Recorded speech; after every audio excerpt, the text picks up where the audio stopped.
definisinya adalah suatu bahan atau sediaan yang digunakan dimaksudkan untuk bagian tubuh luar yang kondisi badan yang luar. sehat. Bagian luar itu poinnya. Merkuri itu adalah logam berat. Logam berat yang tidak boleh digunakan pada kosmetik. Kulit kita jadi bintik-bintik hitam, ochronosis namanya. Badan POM itu sangat melarang sekali adanya merkuri atau ereksa ya kalau bahasa Indonesianya. Asam retinoid itu ada efek sampingnya.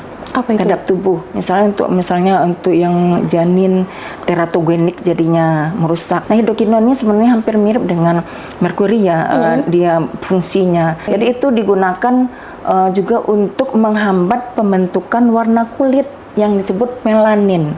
Nah, karena sebenarnya produk kosmetik itu dia tidak bisa hanya menyatakan memutihkan. Itu klaim yang menyesatkan. Cek kemasan, cek label, cek izin edar, cek kedaluarsa.